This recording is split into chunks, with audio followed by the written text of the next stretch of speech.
Divinity Original Sin 2 isn't just an improvement over its already impressive predecessor, it's also one of the finest RPGs of any type that we've seen in some time. You'll find a few bugs lurking here and there on occasion, but beyond that, Original Sin 2 is the masterwork that towers over many of its peers on the strength of its character choice, its powerful storytelling, and its rewarding turn-based combat.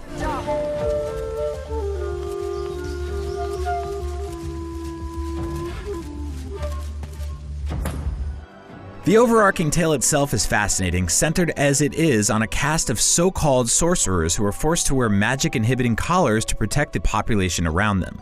Over the course of around 60 hours, it tackles themes of dispossession and the pursuit of divinity, all while allowing room for romance and flashes of humor. But much like The Witcher 3, Original Sin 2 peppers the hero's journey with brilliant side quests that pack as great a punch as the main story. Nor is it exactly orthodox in how it dishes out quests. Much as in the first Original Sin, some of the best interactions happen if you pick up the Pet Pal perk and chat with the animals of the world. But the true wonder of Original Sin 2 lies in how alive the world Larian Studios has crafted. It's as graphically beautiful as any game of this perspective has ever been, for one, and features a memorable soundtrack. You're on a big quest that will affect the lives of everyone in the world, naturally, but its people don't really see you as some cosmic arbiter of its fates, and their lives don't always revolve around you. For instance, key NPCs affecting major side story arcs can die before you've had a chance to chat with them properly, thus keeping you from seeing what might have been until the next playthrough. Few modern games are brave enough to lock out major content based on your decisions, and that gives those choices a rare weight. Thank you, my friend. Like all the best RPGs, freedom and flexibility are keywords here, and multiple solutions and outcomes exist for almost everything. You can chat your way out of most situations, or you can fight your way through if that's what your character would do.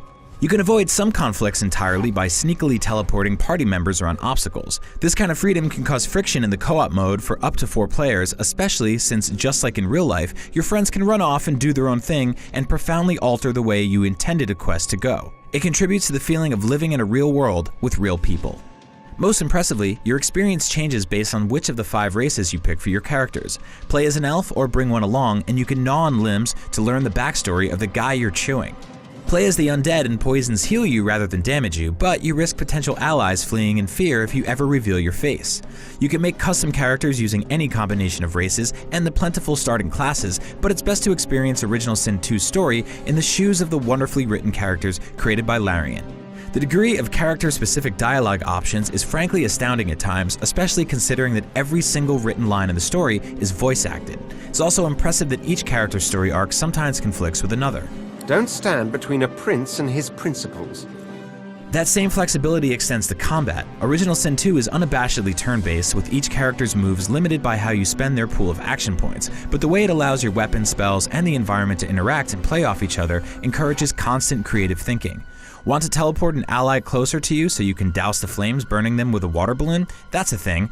Classes are open-ended too, allowing you to change roles mid-game if you want or need to. Better yet, the fun doesn't have to end with the end of the story, as Divinity Original Sin 2 comes with a Game Master mode that lets you simulate the GM-driven experience of a tabletop Dungeons & Dragons game using Original Sin 2's rules. It's such an appealing package that when the few bugs do appear, such as NPCs that refuse to talk until you reload your save, you might be convinced you're doing something wrong and need to lift a curse on them or something. On the bright side, patches since launch day have been frequent and effective.